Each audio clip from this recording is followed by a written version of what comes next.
गिरफ्तार किया है, ये लोकतंत्र की हत्या है और इस देश के अंदर तानाशाही की घोषणा है। अगर अरविंद केजरीवाल को गिरफ्तार किया जा सकता है तो इस देश के अंदर हर बच्चे को गिरफ्तार किया जा सकता है, उसकी आवाज को दबाया जा सकता है।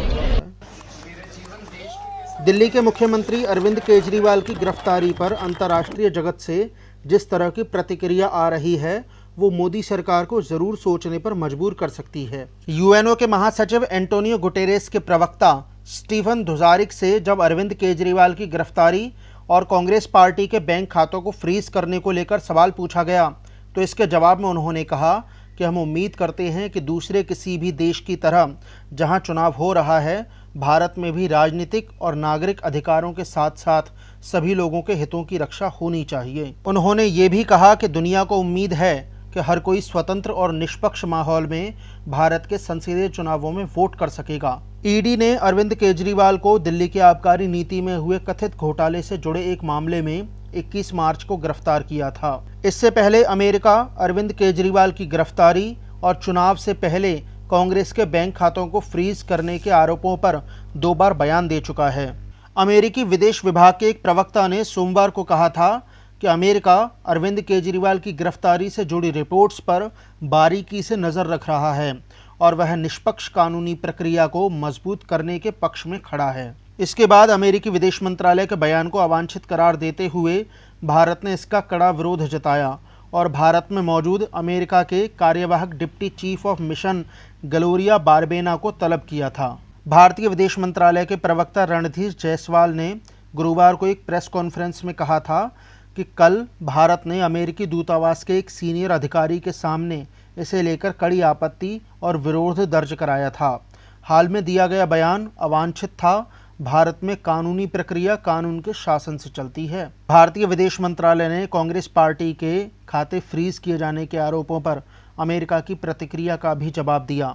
उन्होंने भारत के विशाल और आज़ाद लोकतांत्रिक संस्थानों का उल्लेख करते हुए कहा कि हमारी चुनावी और कानूनी प्रक्रियाओं पर दूसरे देशों के आरोप पूरी तरह अस्वीकार्य हैं। जायसवाल ने देश के न्यायिक और लोकतांत्रिक संस्थानों को बाहरी दबाव से मुक्त रखने के प्रति भारत सरकार की वचनबद्धता दोहराई।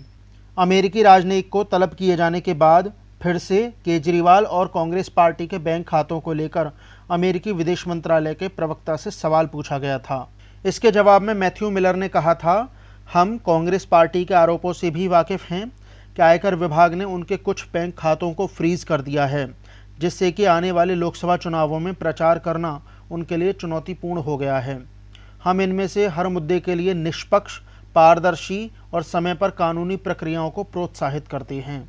बीते हफ्ते ही सोनिया गांधी सहित कांग्रेस के वरिष्ठ नेताओं ने प्रेस कॉन्फ्रेंस कर कहा था कि महज 14 लाख रुपए के टैक्स बकाये से जुड़े मामले में पार्टी के 285 करोड़ रुपए के फंड को रोक दिया गया है।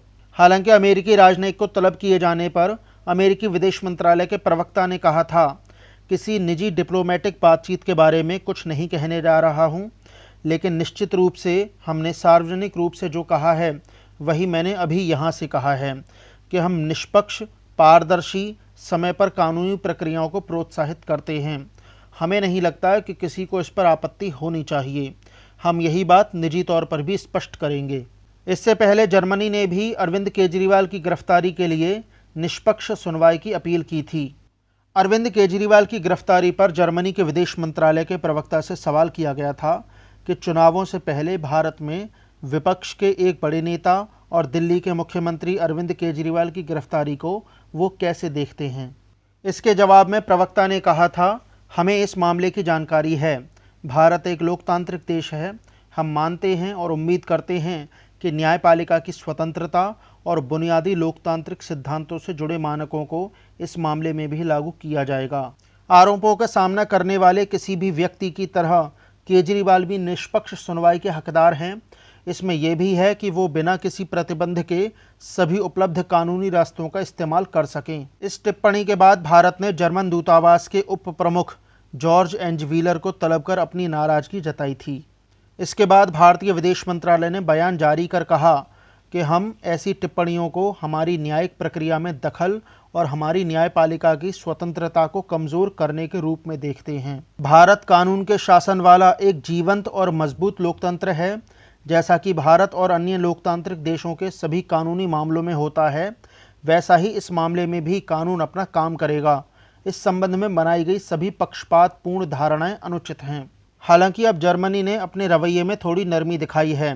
बुधवार को जर्मनी के विदेश मंत्रालय के प्रवक्ता ने कहा है कि वो भारत के साथ सहयोग में गहरी रुचि रखते हैं, साथ ही आपसी विश्वास से भरे माहौल में मिलकर काम करने के भी इच्छुक हैं।